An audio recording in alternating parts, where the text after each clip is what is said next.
आज मैं ज्योग्राफी के क्लाइमेट चैप्टर के पार्ट 1 के वीडियो के साथ आया हूँ। क्लाइमेट, जैसे कि आप सभी लोग जानते हैं कि क्लाइमेट का मतलब होता है जलवायु।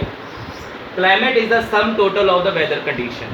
क्लाइमेट का मतलब होता है हमारे आसपास की वेदर कंडीशन, हमारे आसपास पाया जाने वाला जलवायु, and variation over a large area for a long period of time, generally more than 30 years. 30 साल से भी ज़्यादा का आसपास का एरिया, मतलब किसी भी जगह में 30 साल तक अगर एक ही क्लाइमेट वेरिएशन बना रहता है, एक ही कंडीशंस बनी रहती है, तो उसको हम क्लाइमेट का नाम देते हैं। वेदर यानी कि मौसम is the state of the atmosphere over an area at a point of time. देखिए बेटा, वेदर जो होते हैं वो चेंज होते रहते हैं, summer to winter, winter to rainy, rainy to again summer. तो ये एक सर्कुलेशन वे में है, एक चक्रीय प्रवाह में है जो चलता रहता है। Various elements of weather and climate.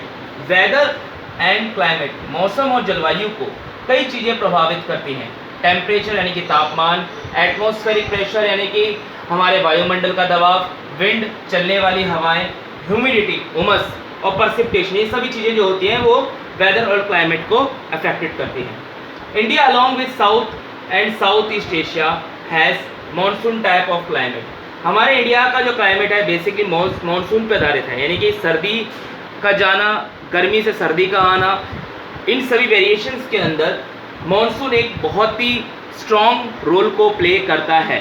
जैसे कि अभी हमारा अभी जुलाई का महीना चल रहा है, मानसून हमारे पास आ चुका है। मानसून बेसिकली सबसे पहले इंडिया में केरल में आता है, बे ऑफ बंगाल से होते हुए। Monsoon is derived from the Arabic word mausim. Monsoon शब्द का आगमन मोइसिन शब्द से हुआ है, जो एक अरबी का वर्ड है। It refer to the seasonal reversal in wind direction throughout the year.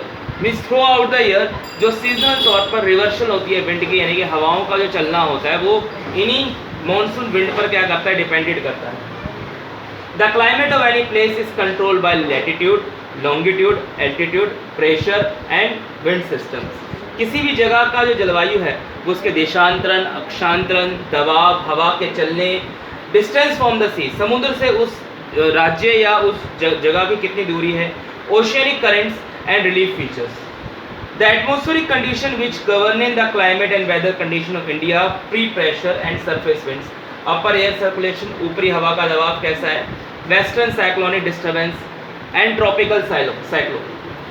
Southwest monsoon winds are southeast trade. Southeast west monsoon यानी कि नीचे से चलने वाली हवाएं और ऊपर की ओर जाती हुई हवाएं, ये जो होती हैं become the south western trade wind.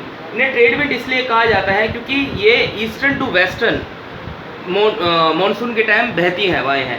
As they blow over the warm ocean they cause rainfall in Indian subcontinent, जिसकी वजह से हमारे इंडियन सब कॉन्टिनेंट यानी कि भारतीय महाद्वीप के अंदर साउथ ईस्ट वेस्टर्न और साउथ ईस्ट ईस्टर्न की वजह से इंडियन सब कॉन्टिनेंट के अंदर बारिश होती है। Shallow cyclonic depression originally over the Mediterranean Sea are known as the western disturbance, they cause winter rainfall in north western part of India. कभी कभार हमारे इंडिया के नॉर्थ वेस्टर्न पार्ट के अंदर सर्दियों के मौसम में अचानक से बहुत तेज बारिश होती है, और उसका होने का कारण होता है वेस्टर्न डिस्टर्बेंस यानी कि पश्चिमी विक्षोभ। पश्चिमी विक्षोभ यानी कि पश्चिमी तटों पर पश्चिमी देशों की तरफ से हवा का चलने वाला एक दबाव। The inter tropical conversion zone, बेटा इसको बड़े ध्यान से सुनेंगे, ITCZ एक बहुत इंपॉर्टेंट टॉपिक है। The inter tropical conversion zone is a broad throw of low pressure in equatorial latitude. In ITCZ, there is convergence of northeast and southeast trade wind. ये नॉर्थ ईस्ट और south east trade wind बड़ी तेजी से चलने वाली हवाएं होती हैं, इसे हम ITCZ का नाम बोलते हैं। Southern oscillation is the reversal of pressure condition and in southern Pacific ocean and eastern Indian ocean. Southern oscillation का मतलब होता है कि हमारे साउथर्न पैसिफिक ओशन और ईस्टर्न इंडियन ओशन के अंदर एक क्लाइमेटिक दबाव का पैदा होना। Thank you.